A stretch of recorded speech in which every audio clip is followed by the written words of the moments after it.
Is it Good the afternoon, same? everyone. This is the Vermont House Committee on Commerce and Economic Development. It is Thursday, February 19th, 2026 at 4:09 in the afternoon. So we're just back from the floor. And so now we will take a look, redraft of H 639, have committee discussion and possibly vote.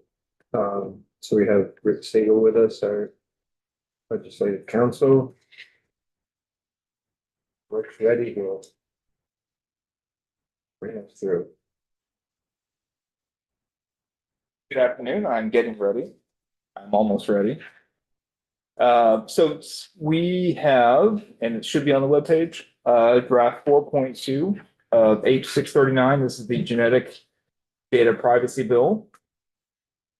And there's a few things that have been changed from the last draft, and I'll go over those changes. They are highlighted, but also just kind of want to let you all know what the changes are. So any background needed for the bill are going to go straight to the changes, Mr. Chair. I think just sort of the changes. We should have that committee discussion.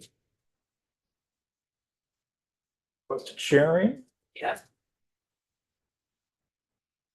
Granted sharing.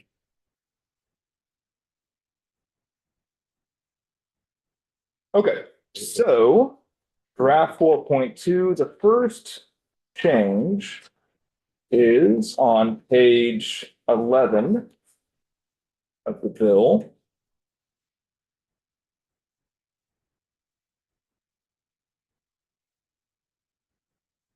Okay, so this is on in subsection D. This is the data security and access portion of the bill.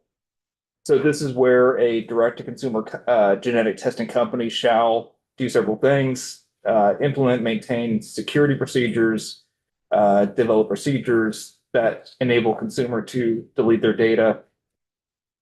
None of that has changed. There's an addition. So we are looking at the leading language is a direct-to-consumer genetic testing company shall, and then down to subdivision C, upon a request from a consumer to delete the consumer's genetic data or to destroy the consumer's biological sample pursuant to this subdivision, notify any third party, including service providers, that have received the consumer's data or sample from the company to delete the consumer's data or destroy the consumer sample not later than 30 days after the consumer makes the request. Rick, I just have a question on the or. Like, with the or, does it mean if they had data and the sample that they could destroy one or the other, but not have to do both? So I thought about that. Yeah. Okay. No, I thought, when I wrote that, and I had the same question. Okay. So I think the way it's written, you don't want to say and because they may not have both. Right, that's what I was wondering too. Yeah. If it's or,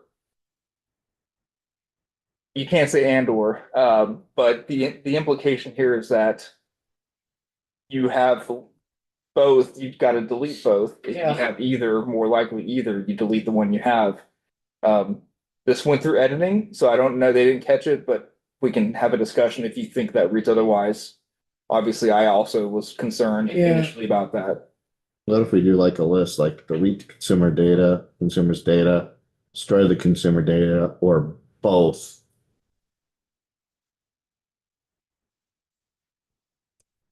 Break it into 1, 2, 3.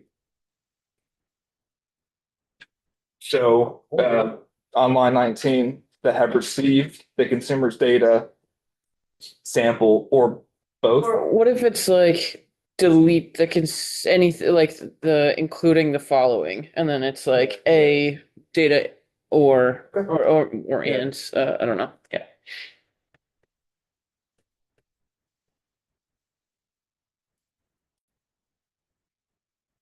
But it's just going to be those two. Yeah, Like yeah. third category. Yeah. It's those are the two things the consumer can.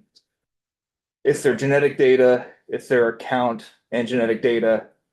I'm sorry, delete there. I'm looking at Romanet II. You just delete the consumer's account and genetic data.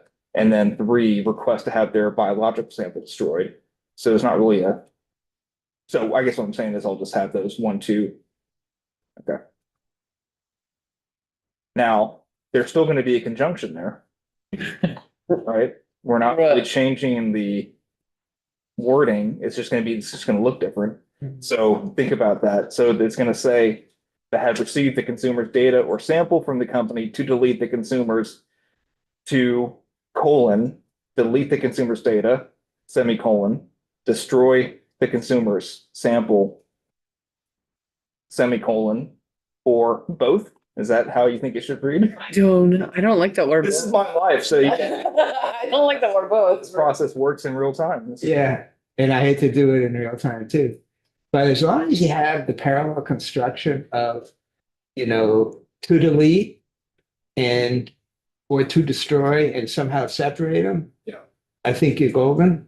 However you want to do that, just the parallel construction to me works.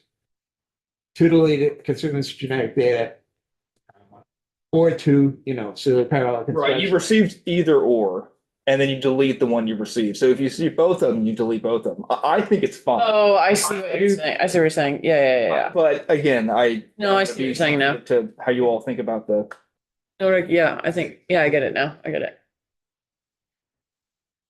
I don't think we need No, I think, with that first, yeah.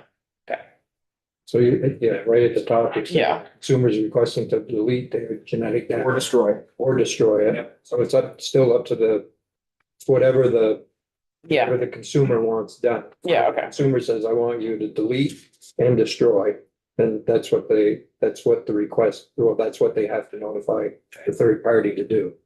yeah. And it could be both, and then Right. they will tell them to delete both. Okay.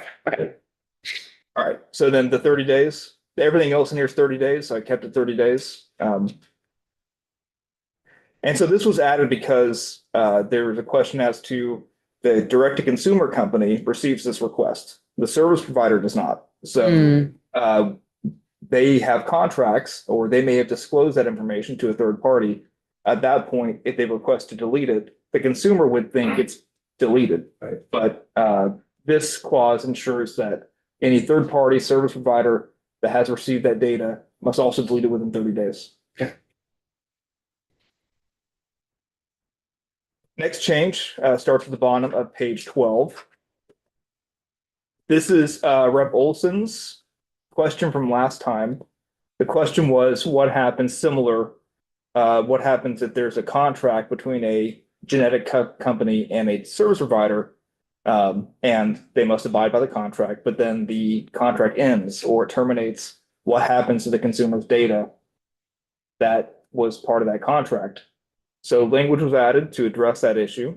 Upon the termination of a contract between a direct-to-consumer genetic testing company and a service provider, the service provider shall immediately destroy all genetic data the service provider retained during their contractual period, and not disclose, transfer, or sell genetic data to a third party before it destroys the genetic data pursuant to that subdivision. So I think it closes a potential loophole that you brought up, that their contract's over and they're no longer governed by this law, but this would ensure that they are still governed and that they have to delete the data. Okay. Next change is on page 13 at the bottom. So I brought this up, I'm sure last time or the time before, the idea that law enforcement government entity basically sends a request to a genetic company to disclose certain genetic data because they have either a DNA sample or they're maybe fishing for something. I know that Ancestry says they don't do that. 23andMe, they have policies in place, but there are more than just those two companies, and it's not always clear. And they could change their policy. One day, Ancestry could say, you know what, we don't really, we now want to work with law enforcement. They can change their policy at any time. Okay, so subsection G adds in this new clause. So the lead-in language, notwithstanding any other provision in the section, a direct-to-consumer genetic testing company shall not disclose. No changes to subdivision 1, and that's the sending it to companies that make decisions based on health insurance, life insurance, or any information about a consumer to a government entity, including the consumer's genetic data or name, A, without a search warrant issued by a court on a finding of probable cause, or unless the consumer whose information is sought provides express consent to the disclosure upon being notified by the direct-to-consumer genetic testing company. So the idea is if the government entity has a legit search warrant, which would name somebody, then that would be disclosed without the consumer's consent, right? The law enforcement would have that right. If there is no warrant, the genetic company would have to ask the consumer for their consent to disclose their information to law enforcement. So I think you want to address this. You may not like what this is, but I think you do want to address, because the way the bill is written, to me, it was unclear if a company gets a law enforcement warrant or request, the law says they shall not disclose without the consumer's consent, right? And to me, that's maybe a problem, especially if there's a warrant, because is the company going to ignore a warrant, or are they going to ignore Vermont law? So in this, and other states have also addressed this. They clarified, this is what we mean, that law enforcement has its own little connection to this.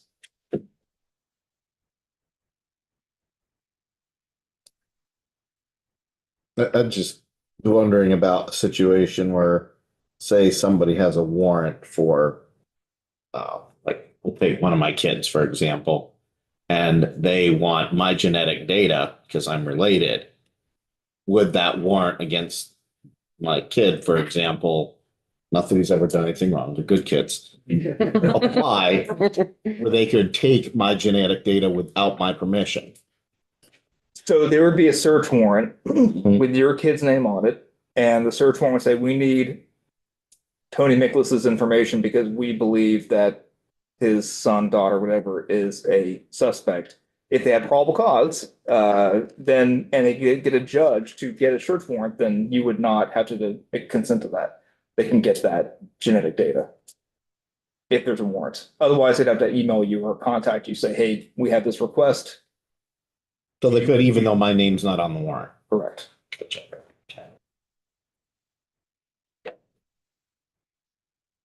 You can't go on a fishing expedition either. No, because the warrant's going to have a name on it. You Right. can't get a warrant that says, we believe these 50 people could be suspects. Like, no, it's got to be like, I mean, they would have to know that you deposited your genetic sample with the Ancestry or any other. They would have to know that. So.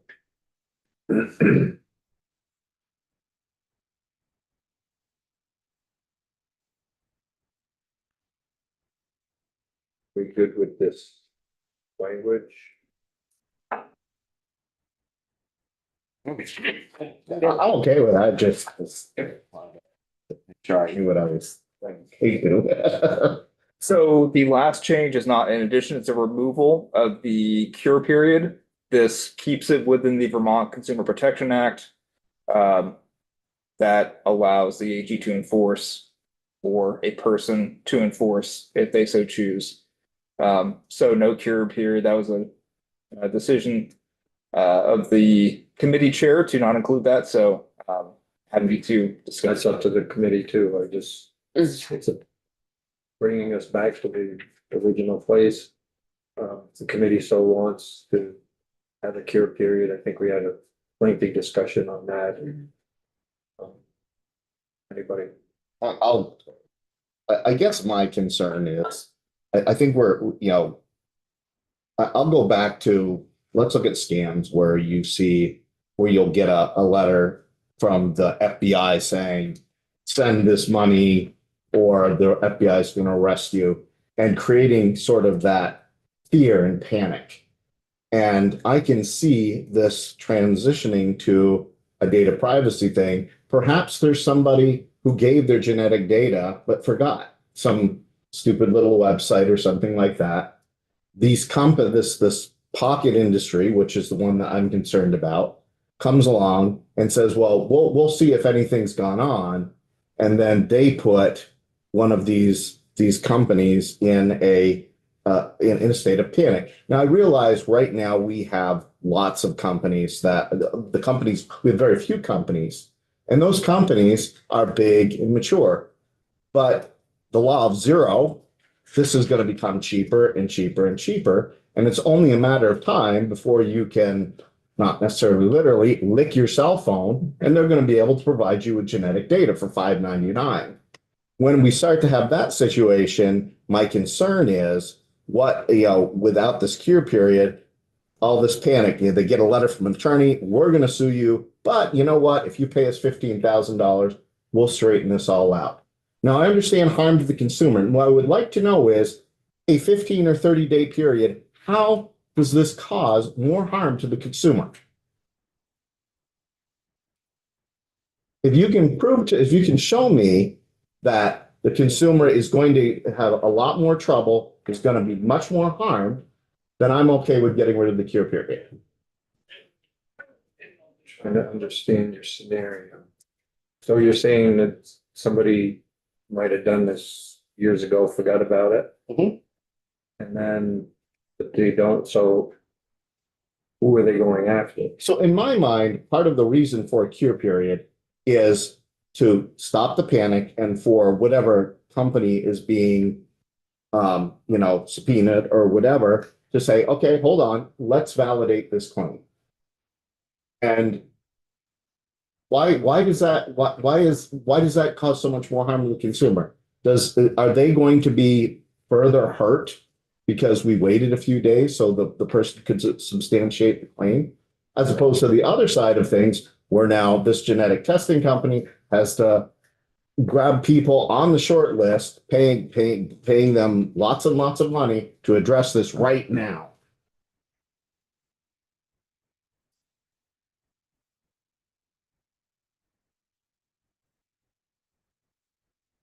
We s- Go ahead, Todd. For the record, Todd Dalis. Hey, If I understand the scenario, I think we walked through one last week or the week before, so I'll lay one out that I think might respond to your concern, though I don't know about how old. I didn't quite catch that part. So correct me if the scenario doesn't play out. So what could be seen as a technical violation, right? The terms of the privacy notice are insufficiently clear and conspicuous, or there's not sufficient express consent required before a transfer of data.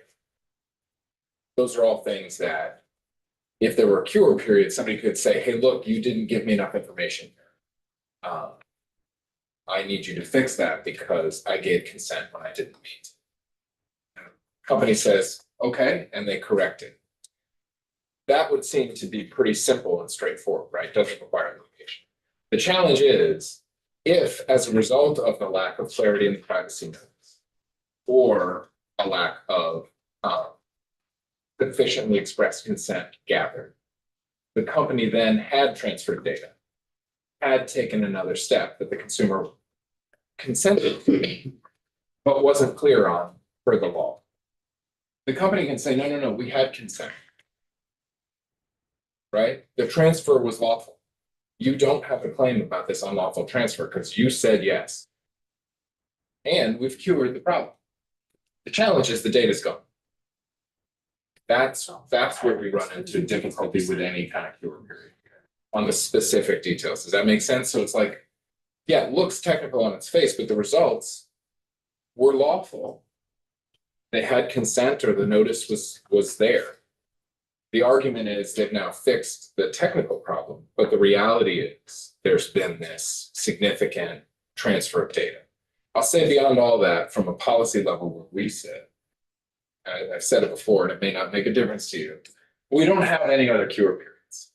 And so the scenario of other companies, we just haven't seen that actually happen in the marketplace. I get it, and I think Vice Chair Granite brought this up. There were cases in Illinois when Illinois passed its law, but we heard from Ancestry, they haven't even gotten claims in Wyoming to cure, let alone responding to cases.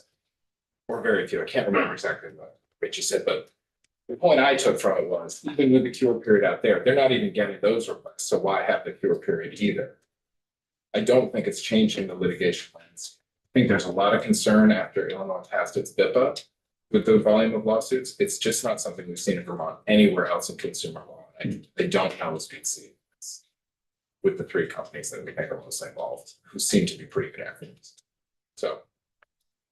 I appreciate the explanation.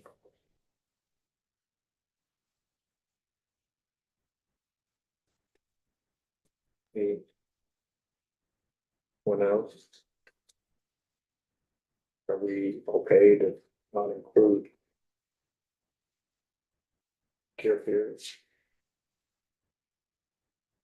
Is there anything else? Bridget, is there anything from your client that you want to say? Mr. Chair, Bridget Morris, Morris Strategies on behalf of Ancestry. Nothing that we haven't already said to the committee, but I appreciate it. We certainly disagree with, the taking out the cure period. And as I said before, you could also argue that there have been no claims because there is a cure period in Wyoming. You could argue the other side of that argument. So, but we appreciate your time on this and all of the time you've given Richie to testify as well, so. Thank you. Committee, are we ready to move this bill? Any more discussion? Okay. So I entertain a motion to report favorably on H 639. Draft number 4.2. Second. Moved by Representative White, second by Representative Karis Duncan. Any other discussion? If not, we can call it roll. Representative Bosch, Yes. Representative Booton, Yes. Representative Karis Duncan. Yes. Representative Cooper. Doesn't have another, Representative Duke. Yes. Representative Miklas. No. Representative Olson. Vote. Yes. Representative Priestley, yes. Representative White, Yes. Representative Grandin, Yes. Representative Markup. Yes, let's hold it for a second. So he voted today remotely? Yes. It's every day, so he has 3 It's every days. day? It's every day. It's just 3 every day. No, he has 3 days to vote remotely. Oh, gotcha. So Let- you can do more. Let me than double one. check. Oh, I see. Let me double check. Oh, no, he said 3 votes within a day. No. 3 calendar days to vote. So Right. if there were like Yeah. 10 bills all today, One he could day. vote all 10. But let me double check that. Yeah, but he's voted 3 times. Over 3 different days. Over, yeah, But he But did, it's when he still voted this one day. One of the days, yeah. So he can continue to vote for anything. As many bills. Oh, You go. it's not, I got you, Bill. it's per day, not per bill. Yeah. Right. Is it, which resolution is That's it? what he thinks. Let me confirm, but I looked at that earlier because I thought this would come up. Can you even hear me? Yes, we can. And now, Okay, now I have no place to hide. Okay. If you want him to vote, that's. Oh, yeah, so like, if he so chooses, yeah. I would vote yes for this bill if I'm being asked. We will ask you in a second. Okay. You might lose the rest of HR it. 5. Was HR 5 renewed for 2026? I think so. So I'll share my screen real quick so you can see what I see.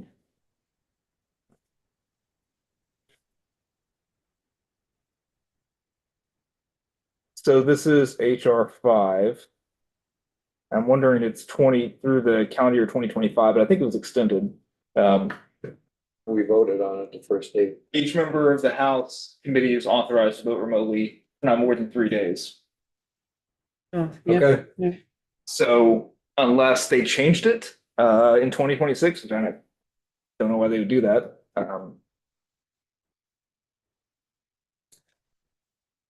Yeah.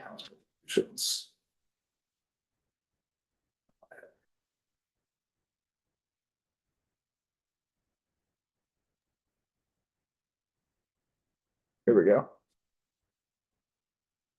HR 11. Yep. Same. Yep. So through their calendar 2026, each member of House committees on press to vote remotely for not more than 3 days. So based on my understanding, you can vote today. Representative Cooper? Yes, Great. And 1-0.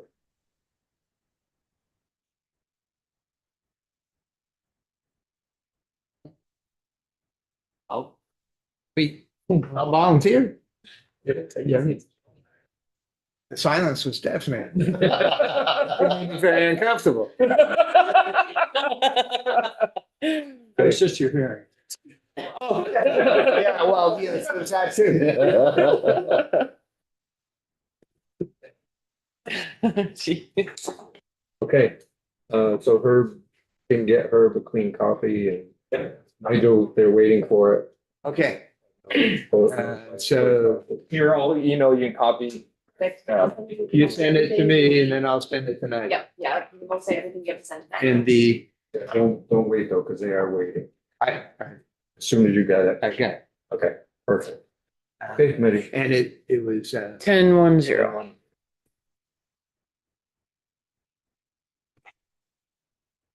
Okay. So committee, thank you. Thank you for saying the last year. So tomorrow, 9 o'clock, we're with our UVM interns and Flora, then we'll hear from some students, early college students. Age 5 and hope to be headed here by 1-ish. So with that, we can go off live. See you in the morning. Pray for loss.